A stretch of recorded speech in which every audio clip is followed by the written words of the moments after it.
We begin in Pakistan, where several people have been killed on the day the country heads to the polls in nationwide elections. Numerous violent attacks have been carried out in the run-up to the vote, which has been marred by claims of vote rigging and corruption. Voters across Pakistan are lining up to cast their ballot in an election that has been marred by violence and allegations that the contest isn't free or fair. Pakistan is in the midst of political and economic crisis, and people heading to the polls here are hoping for change. Every single vote can change the whole country scenario. You know, we are in very poor condition nowadays. Our country is facing so many problems. Well, to be very honest, I have zero expectation from that whole electoral process. But I guess the things are not going so good. But we have to vote because, you know, you can say that the democracy, even the worst democracy, is better than what we can say that aristocracy or bureaucracy, I guess, yeah. Frustration with the political system is one of the reasons that turnout in this election is expected to be low. Another reason is that the country's most popular politician, former Prime Minister Imran Khan, is currently behind bars. He's been convicted of corruption and other charges and can't run for office. His supporters and members of his PTI party say his jailing was political and that the election is rigged against them. Safety concerns are also on voters' minds. 2 explosions killed dozens in the country's southwestern province of Balochistan only hours before the vote.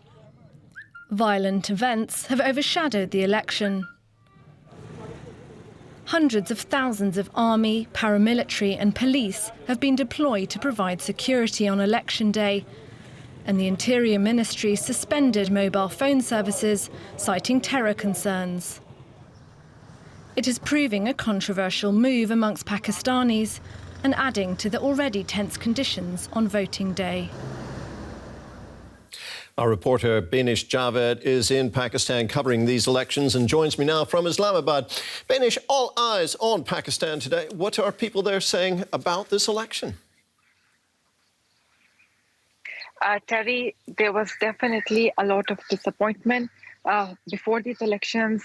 As we have seen in the report, one of Pakistan's most popular political party, PTI, headed by Pakistan's former Prime Minister Imran Khan, say that they have been completely sidelined in this election process. Imran Khan is in jail. The party say he's in jail on trumped-up charges. They are politically motivated cases.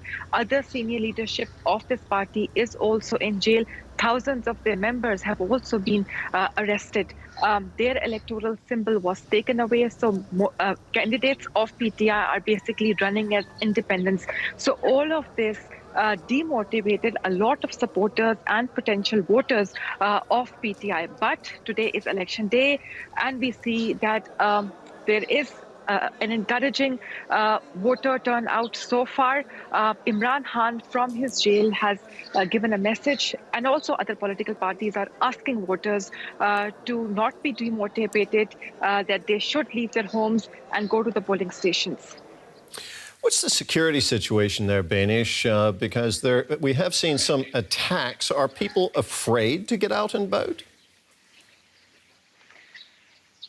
Security is generally an issue in Pakistan. There has been an uptick in terrorism and violence. For example, in last year, more than 1,500 people were killed in terrorist incidents. And just before elections, violence has increased in Pakistan's southwestern province of Balochistan and northwestern province of KP. Yesterday, there were back-to-back 2 attacks on political workers, and even today, there has been an attack in northwestern Pakistan. Actually, 2 attacks in northwestern Pakistan.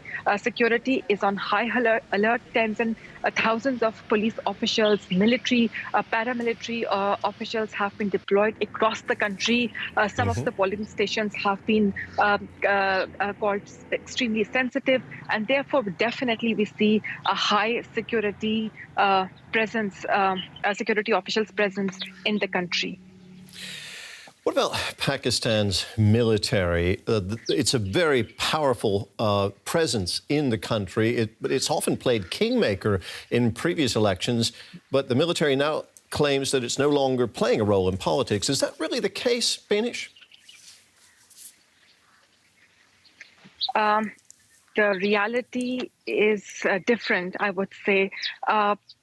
As soon as I landed in Pakistan and the people I have spoken to, journalists, commentators, people on the streets, there is a very strong perception that this time Pakistan's military establishment is backing one of Khan's rivals, Nawaz Sharif, who is also three-time former Prime Minister of Pakistan. And we have seen publicly Pakistan's former Prime Minister Imran Khan has accused the military of a crackdown against him and his party.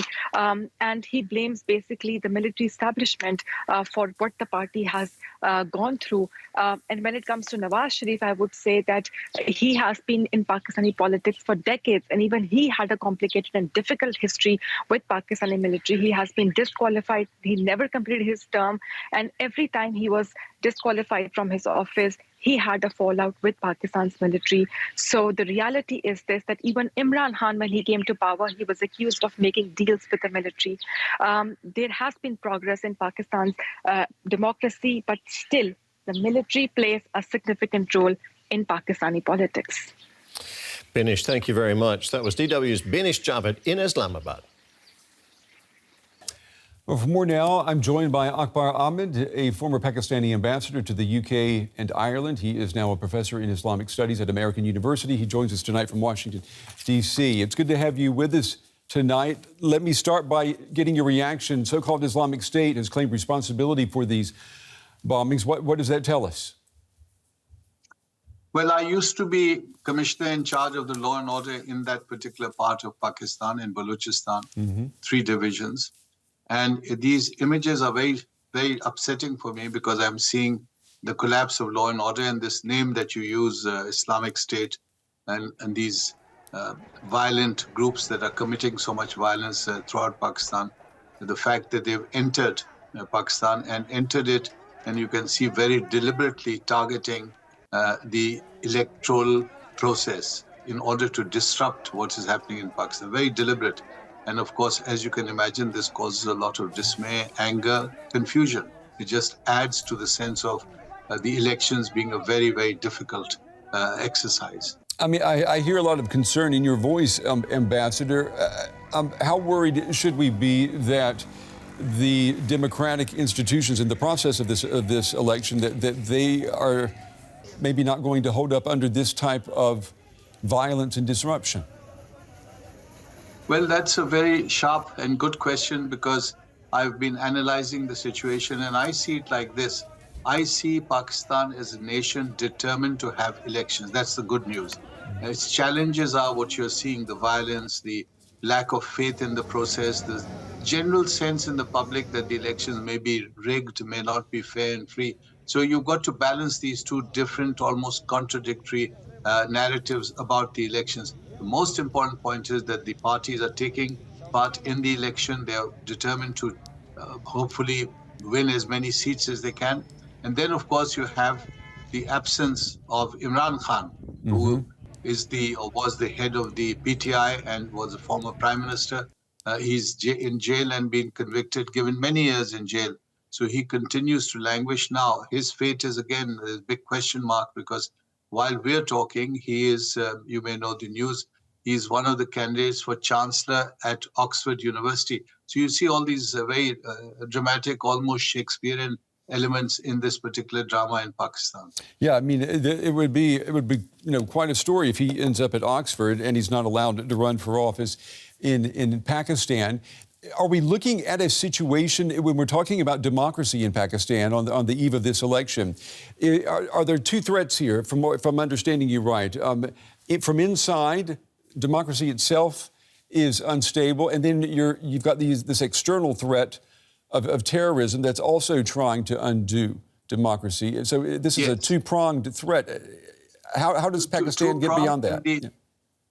Yes, 2-pronged, and also I think you could add a third element where Iran, which has been focusing on its western borders, in the Middle East, suddenly turned around and struck Pakistan. There was a missile attack on Pakistan from Iran, and Pakistan struck back.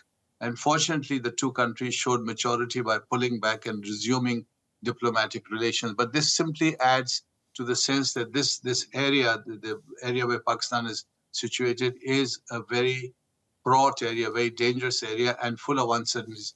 But having said that, I want to emphasize the determination of Pakistanis to go ahead with the elections, by which I mean the military establishment, the present government, the opposition parties, they're all, in spite of all the accusations and the free-floating hostility against one another, they're all determined to have the elections, because in the DNA of Pakistanis, there is a very strong feature that is an inclination towards democracy, which really comes from the founding father of Pakistan, Mr. Jinnah. He was very clear about democracy and its practice in Pakistan. Well, you know as well as I do that we see elections in many types of governments around the world, not all of them necessarily democratic. In Pakistan, there are critics who say that the election tomorrow will not be fair and free. What do you say? Well, elections are always very uncertain. It's difficult to predict. And I agree with you, there's a lot of skepticism. We have to step back a little bit and ask the question, why is Pakistan so important, especially to the West? And at this time in history, we've got to remember it's a nation of 230 to 40 million people. It's nuclear, the only nuclear country in the Muslim world.